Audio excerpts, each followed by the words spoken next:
কক্সবাজারের কোল ঘেঁষে অপ্রচলিত একটি রিসোর্ট সম্পর্কে আজকে আপনাদের জানাবো, যেখান থেকে আপনি র বিচ পাবেন। লোকাল মানুষজন ছাড়া সেখানে কোনো পর্যটক যায় না বললেই চলে। সাগরের ঢেউ দেখতে দেখতে যেখানে আপনি আপনার ব্রেকফাস্ট, লাঞ্চ, ডিনার শেষ করতে পারবেন। প্রচারণার অভাবে এই রিসোর্টে আপনি অনেক ধরনের ইভেন্টগুলো দেখবেন প্রায় নষ্টের পথে। ভিডিওতে দেখানো কিডস জোনটাও অকেজো হয়ে পড়ে আছে শুধুমাত্র পর্যটকের আনাগোনা কম থাকার কারণে। চলুন এবার আপনাদেরকে রিসোর্টটা সম্পর্কে ডিটেলস জানাই এবং ঘোরাঘুরির জন্য এই রিসোর্টটা কেমন হবে তারও একটা আইডিয়া দিই। এই রিসোর্টটা শুধু সাগরের পাশে অবস্থিত এমন নয়, এই রিসোর্টের চারপাশে দেয়ালগুলো এইখানকার গেস্টদের বেশ ভালো নিরাপত্তাই দিয়ে থাকে। কোনো বহিরাগত লোকজন কিংবা কোনো বহিরাগত গেস্ট এখানে অ্যালাউ না, ফলে আপনি নিরাপদ বোধ করবেন। এই রিসোর্টের মালিক কর্তৃপক্ষ এখানে ফুল গাছের জন্য বেশ ভালো পরিমাণে টাকা ইনভেস্ট করেছিল। এই রিসোর্টের সর্বত্রই দেখা মেলে স্পাইডার লিলি গাছের, এছাড়াও লাল ঝুমকলতা, রাধাচূড়া, অ্যারোমেটিক জুঁই ফুল এবং বর্ষাকালের আকর্ষণীয় কদম ফুলও আপনারা এই রিসোর্টটাতে দেখতে পাবেন।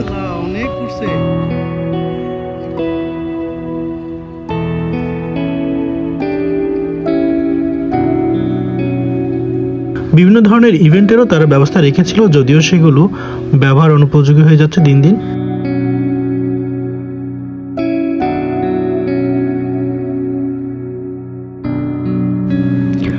এই রিসোর্টে টোটাল 6টি কটেজ আমরা দেখেছিলাম, যে কটেজগুলোর সামনে বেশ সাজানো গোছানো হয়েছিল।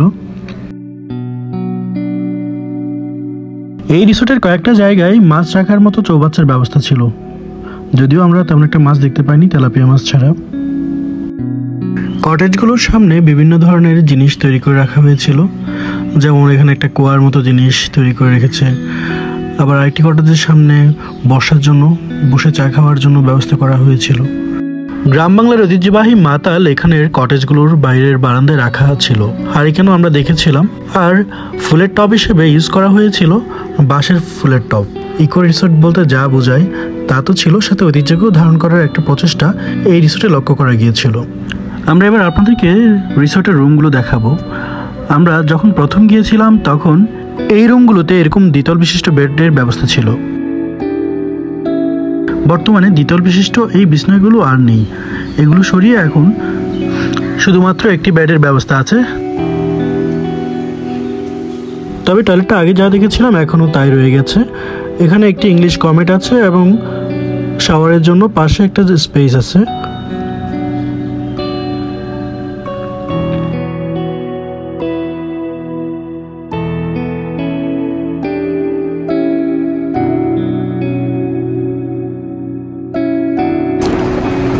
আমরা যেবার গিয়েছিলাম সেবার এখানে বৃষ্টি পড়ছিল, ফলে আমরা যেমন নর্মাল একটা পরিবেশও পেয়েছিলাম, তেমনই বৃষ্টির সময় এই রিসোর্টটা কেমন তারও একটা ফিল আমরা পেয়েছিলাম।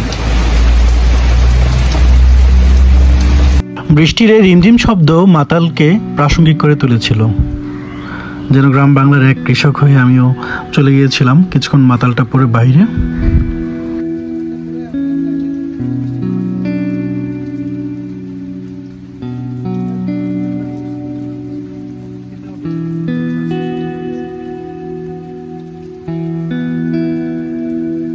মাতালটা কিছুক্ষণ পরে এর ফিলটা নিয়েছিলাম, এরপর আবার রেখে দিয়েছিলাম, যেহেতু নষ্ট হয়ে যাবে একটা সম্ভাবনা আছে, এই জন্য আবার আমি কিছুক্ষণ এই বৃষ্টিতে ভিজে বৃষ্টিটা উপভোগ করেছিলাম।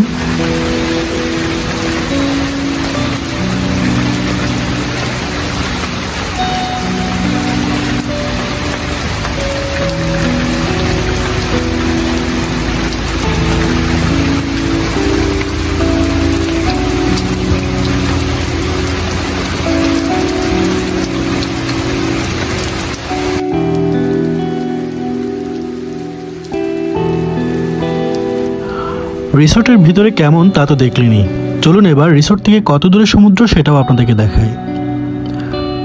রিসোর্টের গেট থেকে বের হলেই আপনার চোখে পড়বে ঝাউ গাছের বন, আর ঝাউ গাছের বন ফেলেই সামান্য সামনেই হচ্ছে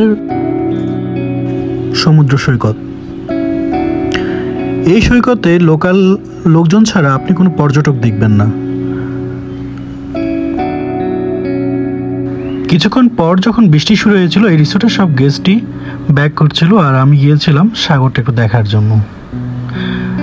একদম কেউ থাকে না এই সাগর পাড়ে, ফলে এই রিসোর্টে উঠলে আপনি একটা র ফিল পাবেন।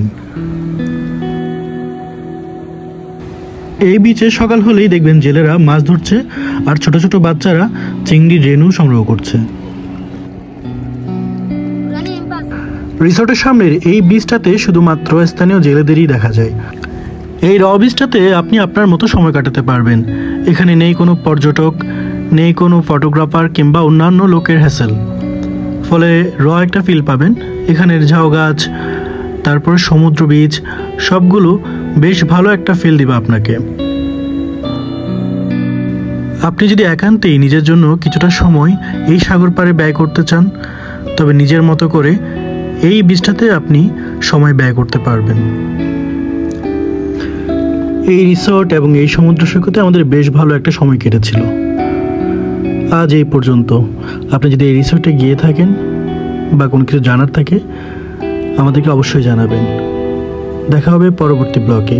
আল্লাহ হাফিজ।